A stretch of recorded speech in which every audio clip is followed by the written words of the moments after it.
macha allah comme ni ngeen ko gisee nii rek lañ koy defee képp ku ñu gis rek. journée bi daal di lay jox da nga koy répété. da nga koy répété waaw da nga koy répété waaw bés bi yëpp waat macha allah allahu akbar. te loolu nag bu fekkee da nga ko wax gannaaw fajar gannaaw timis. gannaaw fajar mooy la. boo julee fajar ba pare. ak la avant timis. avant timis wala mooy juste 5 heures. wala juste après. loo ci mën a wax waxal bu baax la de.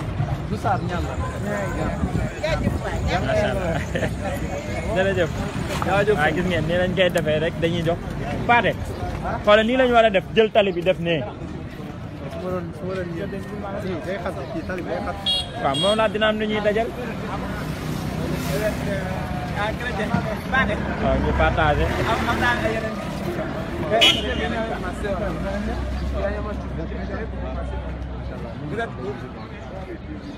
Est-ce que vous avez un peu de temps?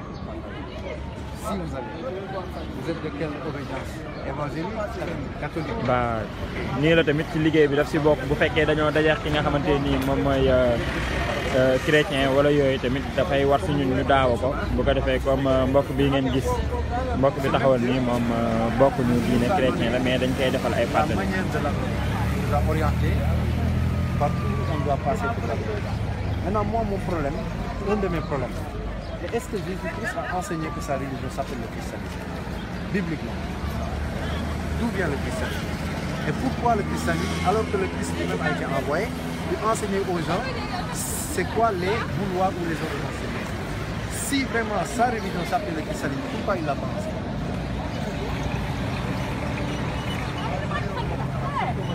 Là, c'est un premier problème. Deuxième problème, tous les chrétiens croient au péché originel. Est-ce que Jésus-Christ a enseigné le péché originel? Puisque les chrétiens ils disent que c'est la cause pour laquelle il est venu pour laver ce péché-là. N'est-ce pas? Ce qui est appelé le salut par la mort de Christ à la croix, qui efface les péchés.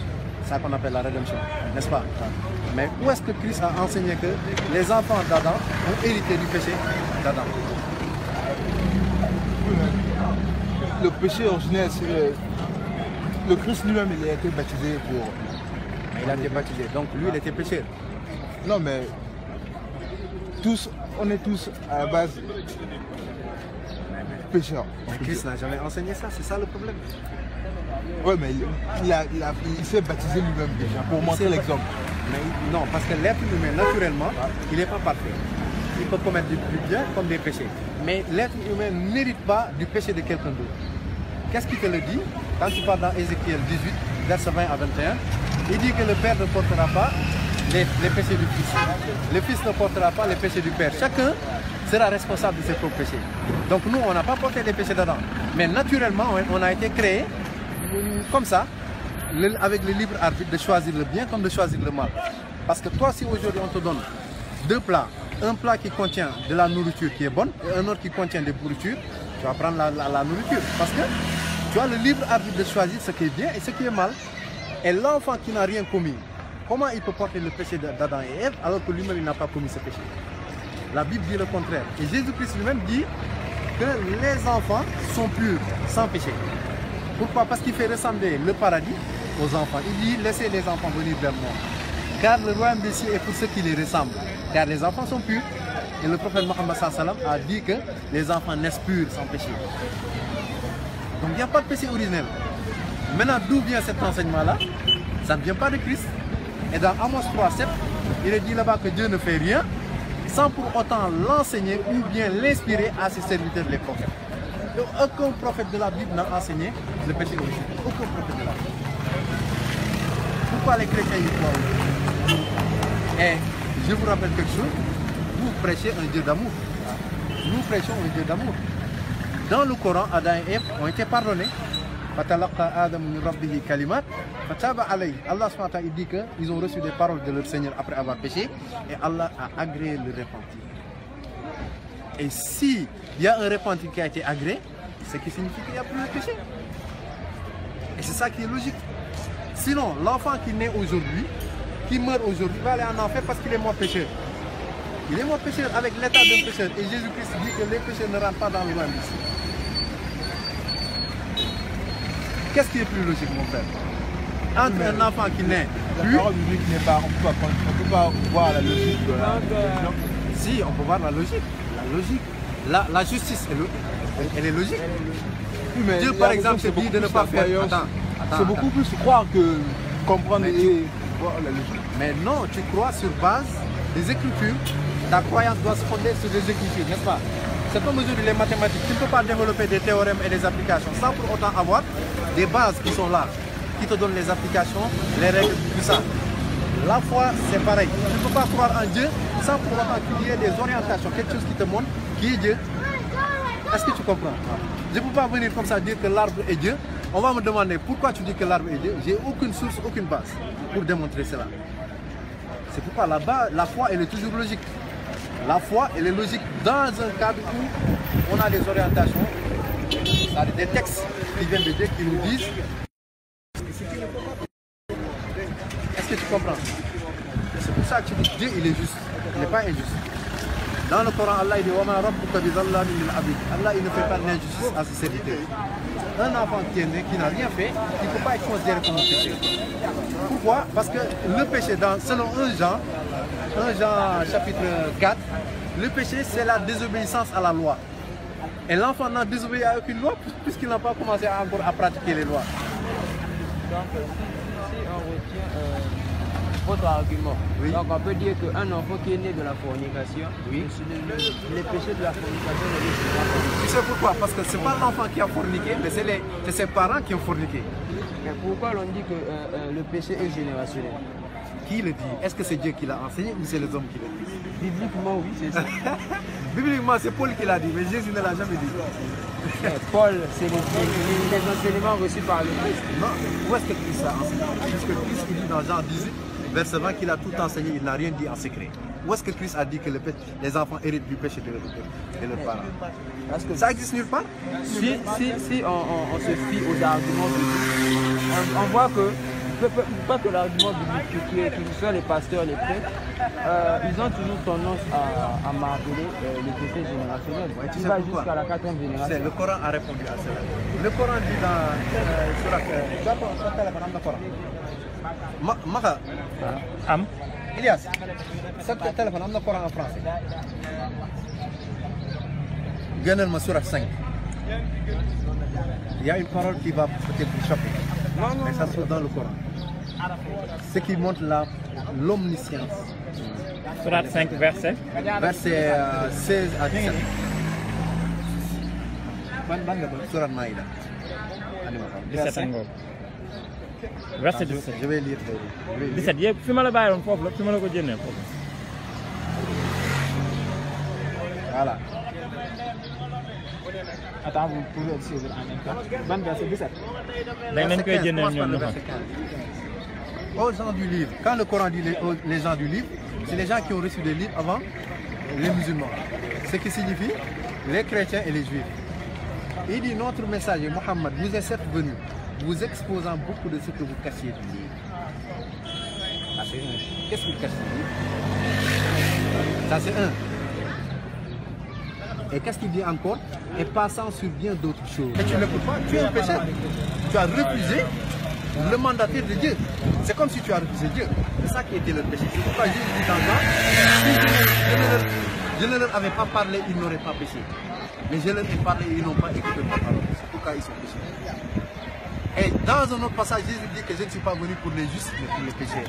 Qui sont les justes? Si tout le monde est pécheur, qui sont ces justes? Est-ce que tu vois? Moi, mon frère, je vous dis ouvertement, l'islam est la religion de Jésus-Christ. C'est quoi l'islam? Ça va choquer un chrétien qui n'a jamais entendu ça. Puisque Jésus ne connaît pas chrétien ni christianisme. Il n'a jamais prononcé ça de sa bouche. Quelle était sa religion? Matthieu 7, 21. La soumission à la volonté de Dieu. L'islam signifie la soumission à la volonté de Dieu. Jésus dit que ceux qui me disent Seigneur, Seigneur, ne rentreront pas dans le royaume des cieux. Mais celui-là, seul qui fait la volonté de mon Père qui est dans les cieux. Il dit que plusieurs viendront à ce jour-là et me diront Seigneur, n'avons-nous pas prophétisé en ton nom? Ils ont prophétisé et ça a marché. Qu'est-ce qui appelle Jésus Seigneur? Tu n'as jamais entendu un musulman appeler Jésus Seigneur. Deuxièmement, il dit que nous avons fait des miracles en ton nom. Ça a marché. Ils ont fait des miracles au nom de Jésus et ça a marché. Et nous avons guéri des malades en ton nom. Ça a marché. Je ne dira pas. Moi, je ne vous ai jamais connu. Quittez de la vie comme Jésus. Parce qu'il ne faisait pas la volonté de Dieu. Jésus, lui, quand il faisait des miracles, il le faisait au nom de qui? Au nom de l'Éternel. Et ils font des miracles au nom de Jésus. Qui va les aider dans ça? Satan. Parce que Jésus n'a jamais fait les miracles au nom de sa propre personne, mais au nom de l'Éternel. Et l'islam signifie faire la volonté de l'Éternel. Tu ne fais pas ta volonté, tu ne te soumets pas à ta volonté. Mais tu te soumets à la volonté. Les gens sont désinformés à propos de l'islam. On leur dit que l'islam c'est des terroristes, les musulmans sont ça. C'est pas vrai, mon frère. Sénégal, tu as déjà entendu un musulman tuer un chrétien ici au nom de l'islam? C'est pas vrai. Tout ça c'est des politiques. Ils veulent faire croire aux gens que les musulmans, pour que les gens fuissent l'islam. L'islam est le seul système que Dieu seul contrôle. Tous les autres systèmes sont contrôlés par les humains. Dans le Coran, il n'y a pas sunni, il n'y a pas sunni. Tu ne verras jamais le mot là-bas. Maintenant, qu'est-ce qui a amené cette appellation-là? Sunnite signifie celui qui suit la tradition du prophète de l'islam. Il n'augmente pas, il ne diminue pas. Les chiites, eux, ils viennent, ils insultent les apôtres du prophète Mohammed. C'est comme si je viens, j'insulte les gens, les moitiés, et je dis que je crois en Jésus. Est-ce que c'est possible? Possible? Ils disent que la femme du prophète Mohammed était ses prostituées. Quelqu'un qui dit qu'il croit au prophète de l'islam, il va dire ça. C'est comme quelqu'un qui vient, qui insulte la mère de Jésus. Est-ce que tu vas dire qu'il croit à Jésus, au message de l'évangile? Jamais. C'est ça qui fait la différence. Maintenant, ceux qui ne comprennent pas, qui sont à l'extérieur, ils vont voir que ce que les médias disent. C'est pourquoi il faut se rapprocher des musulmans et parler avec eux pour comprendre ce qui se passe réellement. Surtout la géopolitique actuellement, ils mélangent la tête des gens. En Europe actuellement, les gens rentrent dans l'islam en masse. Pour faire fuir les Européens, ils leur disent que les musulmans sont des terroristes. Ils montent des barbecues, ils égorgent des gens. Allah Akbar. Mais les Européens sont sensibles. Ils vont fuir. Mais alhamdulillah, à chaque fois qu'ils font ça, les gens vont chercher c'est quoi l'islam et ils rentrent dans l'islam. À chaque fois qu'ils disent des conneries sur l'islam, les blancs vont chercher c'est quoi l'islam, ils vont acheter tous les Corans de l'Europe et ils rentrent dans l'islam. Parce qu'ils voient le contraire de ce que les médias disent. Maintenant, ce que j'ai développé tout à l'heure, l'islam signifie la soumission à la volonté de l'Éternel. L'islam n'est pas une religion qui a été amenée par Mohammed sallallahu. Jamais. L'islam a été complété par le prophète Mohammed parce qu'il est le dernier prophète. Parce qu'il est le dernier prophète de Dieu. Lui-même il le dit. Allah il dit dans le Coran, j'ai parachevé pour votre religion. Je vous ai choisi l'islam comme religion et j'ai terminé mes bienfaits sur vous. Il a parachevé. Parachevé, c'est complété. Est-ce que vous comprenez? Mais Alexandre là, le premier humain qui a reçu comme religion la soumission à l'Éternel, c'est Adam. Un être humain sur terre ne peut pas rester sur terre sans pour autant avoir des orientations pour adorer l'Éternel. C'est pourquoi Adam a été le premier prophète. Jusqu'à Muhammad sallallahu, eux tous ils ont prêché le même message. C'est quoi le même message de base? La ilaha illallah, qui signifie qu'il n'y a nulle divinité digne d'être adorée à part Allah, l'Éternel. Le vivant, celui qui ne meurt jamais. Beaucoup de chrétiens croient à la Trinité. Tous les catholiques y croient. Et si tu crois à la Trinité, tu crois indirectement à la divinité de Jésus-Christ. On disait qu'il est une partie de la divinité de l'Éternel. Ils disent que c'est séparé. Père, Fils, Saint-Esprit. Jésus-Christ, il dit dans Jean 14, 28 que le Père est plus grand que lui. Comment il peut faire partie de la divinité? Comment une partie de Dieu peut être plus grande qu'une autre partie de Dieu? Est-ce que ça c'est explicable? C'est inexplicable. Deuxièmement, dans Jean 17, 3, Jésus dit que pour aller au paradis, il faut croire que Dieu, le Père est le seul véritable Dieu. Donc lui, c'est un faux Dieu. Si on prend les textes. Dans Jean 20, 17, il dit quoi à Marie Magdala? Ne me touche pas, car je ne suis pas encore monté vers mon Père. Mais va dire à mes frères que je monte vers mon Père, qui est votre Père, vers mon Dieu qui est votre Dieu. Où est la divinité de Jésus? La divinité disparaît, parce que Jésus ne l'a jamais enseigné. Jésus n'a jamais enseigné l'égalité entre lui et le Père. Il n'a jamais même dit que le Saint-Esprit est Dieu. Mais d'où viennent ces enseignements? Pourquoi le Coran maintenant est venu les corriger en leur disant cessez de dire trois, la Trinité, c'est meilleur pour vous. Allah est un Dieu unique. Ils vont te dire que oui, il y a des ignorants qui vont dire que non, l'Éternel ne s'appelle pas Allah. Jésus appelait Dieu, l'Éternel en araméen Allah, qui a les mêmes racines que Allah, les mêmes racines que Eloha, Eloha en hébreu, et Elohim. Et ils ne disent pas la vérité. Donc mes frères, moi je vous dis, venez à l'Islam parce que c'est la religion de tous les prophètes de Dieu. Si tu arrives à me démontrer qu'un seul prophète a une comme religion autre chose que la soumission à la volonté de Dieu, moi je te suis où que tu iras. Jésus était soumis à Dieu, Jean 5:30. Il dit, je ne puis rien faire de moi, je ne fais que ce que le Père m'a commandé de faire. Je ne suis pas venu pour faire ma volonté, mais la volonté de celui qui m'a envoyé. Il est soumis à l'éternel. Vrai ou faux? Et le prophète Mohammed Sassam était soumis à l'éternel. On ne l'adore pas, on ne le vénère pas, on le respecte. On suit ses enseignements parce que c'est Dieu qui l'a envoyé. C'est le message que les gens doivent savoir. Leur message de base était d'appeler les gens à l'unicité de Dieu et délaisser l'idolâtrie. Dans les églises catholiques, il y a les statuts. Alors que les statuts sont interdits dans Lévitique 26, vous ne vous ferez pas de statuts ni dimanche saïd. Toutes les églises ont des statuts. Est-ce que c'est normal? Alors que la Bible a interdit. La femme doit se voiler à l'église. Non, femme se voile à la mosquée. Aucune femme chrétienne ne se voile comme Marie. Où sont les femmes qui se voilent comme Marie? Marie, elle était tellement pieuse que Allah a dit qu'elle est la meilleure femme au monde. Ça ne se trouve que dans le Coran, ça ne se trouve pas dans la Bible. Malgré que les chrétiens, les catholiques respectent Marie, mais tu ne trouveras jamais un passage qui magnifie Marie, la mère de Jésus dans la Bible. Jamais. Mais le Coran a donné un chapitre entier à la mère de Jésus. Dans le Coran, elle dit que Marie est la meilleure femme. Mon frère, venez à la félicité qui est l'islam. Venez à la félicité qui est l'islam, le salut. Le salut des âmes qui obéissent à l'éternel. Quand tu obéis au prophète de l'éternel, tu obéis à l'éternel. C'est comme quand Jésus disait, celui qui vous reçoit, me reçoit. Celui qui me reçoit, reçoit celui qui m'a envoyé. Quand tu reçois le prophète de Dieu, tu reçois l'éternel. Maintenant, vous avez votre choix. Parce que dans l'islam, il n'y a pas de force personnelle. Là, il n'y a pas de force. On t'expose la vérité, on te laisse ton propre choix. D'accord, vous avez parlé de. Vous avez dit que le christianisme n'est pas la. Oui, je l'ai répété. Le christianisme n'est pas la religion du Christ. Alors, d'où vient le christianisme? Actes des apôtres, chapitre 11, verset 26. Des païens ont vu Barnabas et Paul en train de prêcher pour se moquer d'eux. Ils les ont appelés chrétiens.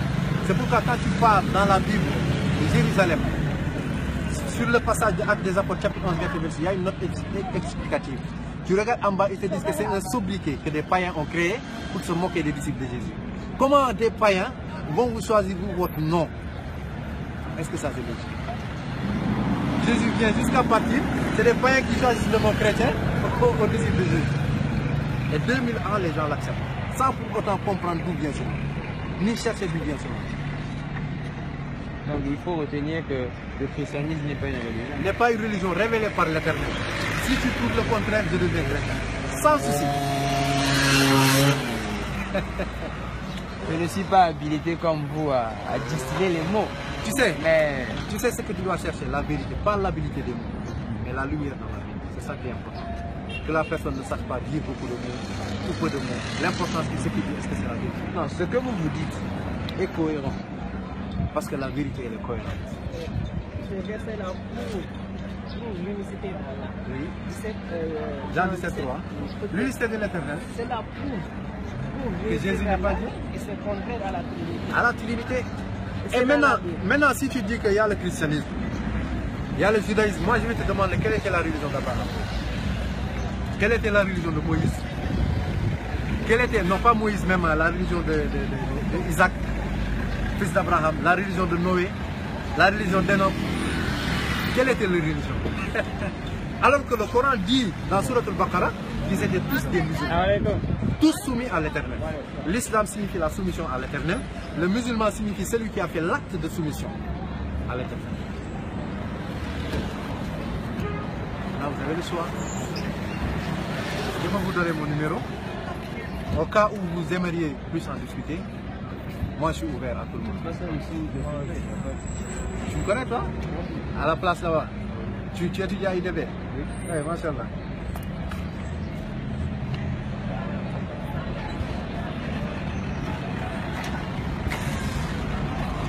C'est quoi le nom?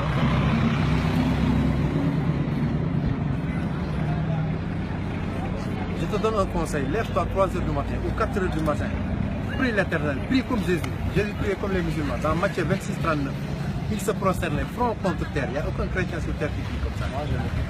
Tu le fais parce que tu l'as hérité où? Des enseignements des prêtres. Je suis enfant de Dieu. Non, mais c'est vivant. Comment vous vous prosternez? Comme les musulmans. Moi, je fais ma prière comme un musulman. Pourquoi? Parce que Jésus priait Avant comme ça. de prier, je me lave les mains, je m'étale les mains. Qu'est-ce qui t'empêche de devenir musulman, mon frère? En lisant la Torah. Je l'ai appris dans la Torah. Oui, la Torah, il est dit que Moïse et On n'a Aaron, pas inventé notre religion. on ne l'a pas C'est inventé. une continuité.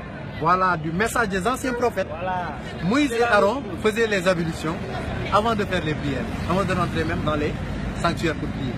Aucun chrétien ne le fait. Aucun chrétien. Tu ne peux pas aller dans la demeure sainte tout en étant Ça, dans le sac. Masha'Allah, qu'est-ce qui t'empêche pas d'être musulman? Moi, Tu as la bouche d'un On musulman n'a pas même. inventé, n'est-ce pas? On a une continuité. macha Mon allah. frère, si tu découvres les vérités qui se cachent derrière tout ça, tu sauras que l'islam est la seule vérité. Et aucun pasteur ou prêtre ou abbé ne pourra te donner la réponse que je te dis là. D'où vient le christianisme? Aucun prêtre ne te dira que ça vient de Jésus. Jamais. Et si cela ne vient pas de Jésus, pourquoi vous continuez sur le chemin qui ne vient pas de l'Éternel? C'est comme si aujourd'hui on arrive à me démontrer que l'islam ne vient pas d'Allah subhanahu wa ta'ala et que le prophète Mohammed sallallahu alayhi wa sallam est un faux prophète. Je vais plus le suivre. Et l'islam est la seule religion qui te contraint à croire à Jésus, qui te contraint à croire à tous les prophètes qui sont passés avant le prophète Mohammed sallallahu alayhi wa sallam. La nufarriqu bayna ahadin min rusul wa qalu sami'na wa ata'na. On ne fait pas de distinction entre les messagers de Dieu. On croit que eux tous ils sont des messagers envoyés par l'Éternel. Chez les Juifs, ils ne croient pas que Jésus est le Messie. Le Coran atteste que Jésus est le Messie. Ils insultent même Jésus, ils disent que c'est un enfant bâtard, que Dieu nous en préserve, que sa mère s'est prostituée avec un soldat romain pour donner naissance à Jésus. Et Dieu les a démentis. Le Coran est le seul livre qui a démenti cela. La Bible ne l'a jamais démenti. Le premier miracle de Jésus, tu sais c'est quoi? C'est pas transformer l'eau en vin, ce qui est illogique. Pour un homme de Dieu qui vient, son premier truc à faire, c'est de transformer l'eau en vin, avec lequel les gens s'enivrent et se cassent la tête. Mais quel a été le premier miracle de Jésus? Étant bébé, sa mère a accouché, elle est partie chez les siens. Les siens l'ont dit que Marie, tu t'es prostituée. Dieu lui a dit n'ouvre pas ta bouche. J'ai montré ma puissance. Et le bébé a parlé. Jésus-Christ les a parlé. Qu'est-ce qu'il a dit en premier? Inni Abdullah, je suis le serviteur d'Allah, le serviteur. Atani al-kitab wa ja'alani nabiyya. Il m'a donné le livre, l'évangile, et m'a désigné prophète. Wa ja'alani mubarakan aynama kunt. Il m'a rendu béni où que je sois. Allahu Akbar. Il a blanchi sa mère et s'est proclamé prophète étant bébé dans le berceau.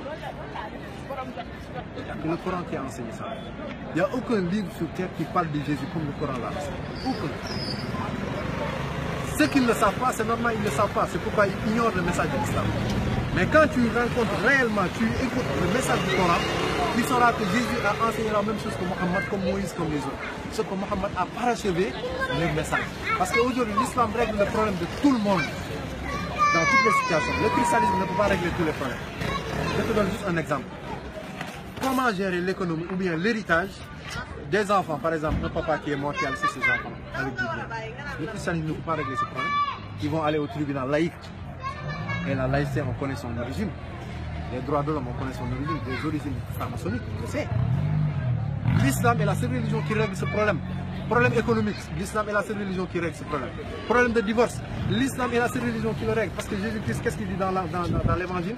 Que si ta femme n'est pas adultère, tu ne peux pas la divorcer. Est-ce que ça c'est possible? Si ta femme maintenant est un voyou, qu'est-ce que tu vas faire? Si ta femme consomme de la drogue ou tu ne l'aimes plus, qu'est-ce que tu vas faire? Tu seras condamné à rester avec toute ta vie. Et si ça ne réussit pas? L'islam te donne la solution? Quand vous croyez, pourquoi ne pas croire quelque chose? Je ne dis pas que je ne crois pas. Non, pas vous. Dans l'argument où les gens disent que si je l'aide, elle ne change pas. Mais pourquoi ne pas insister? Puisque Dieu tu peux insister autant que tu veux. Tu peux même rester avec elle jusqu'à ta mort. L'islam ne t'interdit pas cela. Mais l'islam te donne le choix. Le choix. C'est que le christianisme ne donne pas. Tu es condamné. Les droits de la femme, le christianisme ne l'enseigne pas. Les droits de l'enfant, le christianisme ne l'enseigne pas. Les droits des parents, le christianisme ne l'enseigne pas. Même pour gérer un pays militairement, le christianisme ne peut pas régler ce problème. Parce qu'un pays a besoin de sécurité. Puisque entre les humains, il y a des biens et des mauvais. Forcément, il faut une sécurité. L'islam a enseigné les moindres détails. Même comment faire l'amour à ta femme, l'islam t'a enseigné. C'est que le christianisme n'enseigne pas. Si un chrétien aujourd'hui couche avec sa femme, il termine. Comment il va faire pour se purifier, pour aller même prier? Parce que Moïse le faisait et il l'a enseigné. Comment le chrétien va faire? Il ne peut pas. Donc l'islam est la seule solution. L'islam t'enseigne avant ta naissance, après ta naissance, ta mort, après ta mort, jusqu'à que tu rentres au paradis en enfer. Il te donne tous les détails. Donc mes frères, l'islam est là. Si vous voulez vous attester que vous êtes des musulmans, vous dites Ashhadu an la ilaha illallah wa ashhadu anna Muhammadan Rasulullah et vous êtes musulman. C'est ça seulement qui fait rentrer dans l'islam. Ou bien vous rentrez chez vous et vous réfléchissez. Vous avez deux choix. Et vous êtes libre. On doit chercher notre vérité à nous. Inch'Allah. Si ça nous guide là-bas, Oui. Inch'Allah, Que Dieu nous facilite. Et je te dis, Jésus, si on avait le temps, j'allais vous détailler tous les comportements de Jésus, qui sont des comportements musulmans. Comment il salue Assalamu alaikum. Dans Jean 20, il est arrivé à ses disciples, il leur dit que la paix soit avec vous. Qui signifie Assalamu alaikum? On dit shalom, shalom. Shalom. Qui signifie Assalamu alaikum. Voilà. Jésus n'a jamais prié dans les églises. Il n'a déjà jamais prié dans une église. Deuxièmement, il n'a jamais prié dans des églises avec des femmes où on chante. Nulle part dans la Bible tu verras ça. Aucun apôtre de Jésus n'a prié comme ça. Pourquoi les chrétiens prient comme ça aujourd'hui? Jésus priait prosterné, recherchant la face de l'éternel et la volonté de l'éternel, comme les musulmans. Et il disait que ceux qui prient le Père, Dieu est esprit, ceux qui le prient en esprit et en vérité. Il n'a jamais chanté, crié et tapé des... Jamais. Moi, je suis allé plusieurs fois dans les églises évangéliques, protestantes, catholiques. Il y a les femmes, comme sur les enfants de cœur, il y a les femmes qui chantent le choral. Il y a du tout. Ce qui n'a jamais existé avec Jésus-Christ, mais d'où vient cette religion? Moi, j'ai eu un problème dernièrement ici. À l'église. Non, juste avec l'histoire des conflits. Oui, oui. Est-ce que le Coran enseigne l'histoire des conflits? Nulle part, tu ne verras pas dans le Coran. Comment les appelle déjà? Ceux de Cyril qui va les mûrir et l'étudier. Un musulman qui te dit ça, dis-lui montre-moi ta preuve évidente. C'était un Maboudjiba que j'avais eu le C'est très simple, regarde, dis-lui montre-moi le nom Mourid, dans le Coran, ça n'existe pas. Allah nous dit dans le Coran, restez unis, ne vous divisez pas. Et eux, ils se sont divisés. Pourquoi? Parce que chacun a essayé de mettre sa touche dans le truc. Et quand tu mets ta touche, quelqu'un d'autre va mettre quelque chose, vous allez vous diviser. Chacun aura son propre truc. Et l'islam interdit tout ça. C'est pourquoi nous, on ne suit que ce que Allah a dit et ce que son prophète a enseigné. Point tiré. Donc on peut dire que ceux qui ont la croyance en Cyril Cyril Babacar, ils se trompent, ce sont des brebis égarées. Il y a des brebis égarées parmi eux. Des brebis égarées parmi eux. Maintenant, il y a des gens parmi eux qui ne connaissent pas. Un vrai brebis égaré, c'est quelqu'un qui voit la vérité là et il ne suit pas. Quelqu'un peut être là, il ne connaît rien, on lui a dit que c'est ça la voie, et il suit. Il suit. Maintenant, le professeur de son vivant, aucun mouride te dira que le mouridisme existait au temps du prophète. Et Allah nous a appelés musulmans dans le Coran. Donc d'où vient tous ces noms? Alaykoum salam. Vous voyez? Donc c'est ça la vérité que nous prêchons. Nous disons que l'islam est une religion qui unifie les gens. L'islam est la seule religion qui a détruit le racisme. Le christianisme n'a pas détruit le racisme. La traite négrière a commencé avec un pape. Comment il a commencé? Quand Noé s'est dénudé, selon la Bible, mais le Coran a dit que ça c'est pas vrai. Noé ne s'est jamais enivré. Un prophète de Dieu qui est venu donner la lumière aux gens, comment il va s'enivrer? Jusqu'à se dénuder devant ses enfants. Ça c'est du manque de respect, c'est illogique. Dieu va choisir des incompétents pour les envoyer guider des gens. Est-ce que ça c'est normal? Donc c'est Dieu même qui est ignorant en choisissant quelqu'un qui est incompétent. Deuxièmement, ils disent que David a fait l'adultère, a forniqué avec la femme d'un de ses soldats. Et a fait tuer ce soldat-là en l'amenant au front, au premier rang. Est-ce que ça c'est logique d'un prophète de Dieu? Le Coran a nié toutes ces choses. Ils étaient des gens pieux, ils ne font pas ces saletés-là. Dieu les a envoyés dans le but de tirer les gens des ténèbres à la lumière d'Allah. Ils ne peuvent pas eux-mêmes venir être des ténèbres. Ça c'est impossible. et la vie en parle.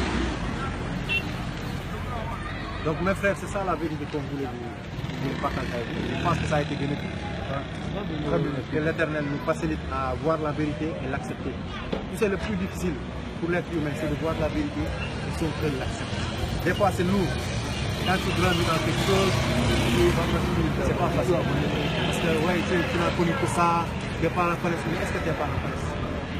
Moi, amène-moi dans n'importe quelle église, ce que je te dis là, c'est ça que je vais redire là-bas, ils ne pourront rien enlever. Parce que je le fais plusieurs fois, je pars dans les églises, je discute avec eux.